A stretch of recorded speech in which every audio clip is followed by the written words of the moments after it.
Primmy. Well, we have a sad and lonely Primmy because we lost Matilda on the 26th of February and we've had her cremated. Now I know a couple of people have said to me, oh, you know, crematoriums, you don't always get the ashes back and it might not be your rat.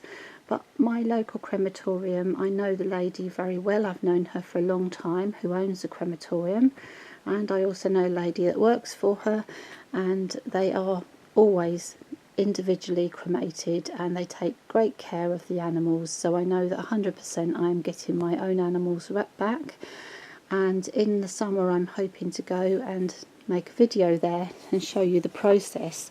But yes, obviously you need to check out very carefully. I'd be wary of sending my ashes away to someone that I didn't know, but because it's local and I know the people, then yes, obviously I know that I'm getting my rats back. And I don't have anywhere suitable to bury my rats, and in the past I've buried rats in the garden and then moved, and then I haven't been able to take them with me. Another thing that's come up in the discussions is spaying of rats. It's not something that any of my vets have ever suggested. In fact, it was a new vet that said to me last year for the first time about spaying rats to prevent mammary tumours when they're having them spayed when they're young. But we've roughly 1/3 of our rats have never developed mammary tumours. That means 2/3 did, obviously.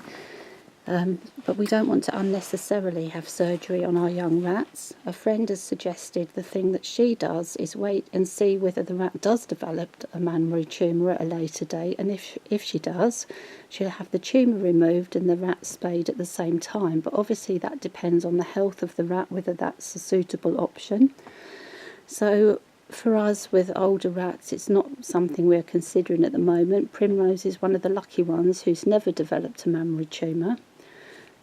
She does, however, have some health problems at the moment. We're not sure if it's just the stress of losing Matilda, but she developed respiratory problems and she had a lot of porphyrin. So a week after we lost Matilda, we had to take Primmy to the vet, and she's on antibiotics and a painkiller. Now, a thing that I noticed, which is quite worrying, is one of her eyes is protruding more than the other permanently. Just over the last few days it's sort of come up. So obviously we're aware this could be a tumour behind her eye, or some sort of tumour anyway. So the first course of action is antibiotics. I'm sort of 4 days in, the eye is still protruding. You're having a good clean under there, aren't you, Primmy? Yeah. Good clean under there. So we're going to have to see what happens, but at least we know she's not in pain now. The porphyrin has gone, but she is still sneezing. So it's getting very dark under here. I better see if I move back a bit, maybe we can see Primmy. She's looking extremely yellow. She isn't that yellow. It's partly the light, the sunlight that's coming in, but she is a little bit yellow, where, unfortunately, Matilda and the other girls she was with, they seem to have gone to the toilet on her, and that yellow staining doesn't really come off very easily. So she's looking a bit yellow, but she isn't, I can assure you, she's not as yellow as she looks in this light at the moment. This is the sunlight coming through.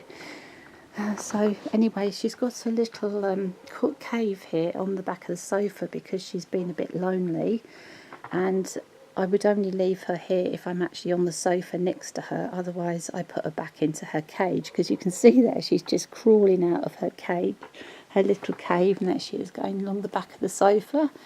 So we're going to have to see if we can manoeuvre and stop her from going to the edge of the sofa. Here she is. Here's our Primmy girl. Come on, darling, come back this way. So she is okay, but she's not happy. She's lost 5 friends in the last 7 months, and she's a very sociable rat. She likes people and other rats. So we would normally always have had a new friend for Primmy by now, but because of her age, 2 years and 9 months, and the fact we're worried about her health, we haven't done anything about finding her a friend. So we're going to see what happens at the vet. I don't know if you can see. Can we see? You don't keep your head still long enough, do you, Primmy?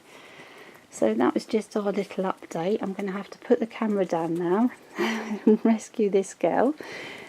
Hey, good girl. So my sofa is well covered because I don't want to go into the toilet all over my sofa. She's got water and food next to her and a litter tray just on the little coffee table. But now I'm going to have to put my camera down because, yeah, that's where you've been sneezing. That's where you've been sneezing, porphyrin. I want to change all the covers. So that's the poor lonely Primmy. So we are concerned about her health and we'll keep you updated.